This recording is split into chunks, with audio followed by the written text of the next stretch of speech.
జై శ్రీరామ్. అందరికీ నమస్కారం. ఈరోజు గురు పౌర్ణమి ఎందుకు జరుపుకుంటామో తెలుసుకుందాము. ముందుగా మన ఛానల్ని లైక్ చేయండి, షేర్ చేయండి, సబ్స్క్రైబ్ చేసుకోండి. ఆషాఢ మాసంలో వచ్చే పౌర్ణమి తిథిని గురు పౌర్ణమి, వ్యాస పౌర్ణమి అని అంటారు. ఈ గురు పౌర్ణమికి ఎందుకు అంత శక్తి ఉంది అంటే దీని వెనుక మనకు పురాణంలో ఒక చిన్న కథ ఉంది. అది ఏమిటంటే వ్యాసభగవానుడు కాశీక్షేత్రానికి వచ్చేటప్పుడు వేదనిధి, వేదవతి అనే పేరు కలిగినటువంటి దంపతులు వేదవ్యాసుని వాళ్ళ ఇంటికి రమ్మని అడుగుతారు. అప్పుడు వేదవ్యాసుడు వాళ్ళ ఇంటికి వస్తే వ్యాసుడు పూజ చేసుకోవడానికి అవసరమైనటువంటివన్నీ కూడా ఆ దంపతులు కాశీక్షేత్రంలో వ్యాసభగవానుడికి అందిస్తారు.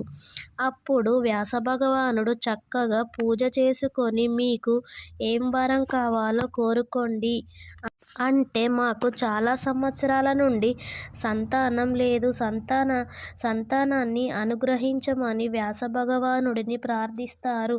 అప్పుడు వ్యాసభగవానుడు తదాస్తు అనడం వల్ల వాళ్లకు సంతానం కలిగారని మనకు పురాణ గ్రంథాలలో చెప్పారు. అయితే అప్పుడు ఆ దంపతులు వేదనిధి, వేదవతి వ్యాసుడిని ఏమడిగారంటే, స్వామి మళ్ళీ మిమ్మల్ని మేము ఎప్పుడు దర్శనం చేసుకోగలం, మిమ్మల్ని ఎలా పూజించాలి అంటే ఆషాఢమాసంలో వచ్చే పౌర్ణమి నా జన్మదినం, ఆ రోజు నన్ను పూజించుకుంటే చాలా మంచిది, లేదా ఎవరైనా సరే గురుస్వరూపులైతే వారిని ఆషాఢ పౌర్ణమి నాడు పూజిస్తే నన్ను పూజించినట్టే అని వ్యాసభగవానుడు కాశీక్షేత్రంలో వేదనిధి, వేదవతి దంపతులకు చెబుతాడు. అందుకే గురు పౌర్ణమి నాడు గురుస్వరూపులైన దేవతలను పూజించుకోవాలి. అందుకే మనం గురు పౌర్ణమి రోజు దత్తాత్రేయుడు, దక్షిణామూర్తి, షిరిడి సాయిబాబా, రాఘవేంద్ర స్వాములను పూజించుకుంటాము.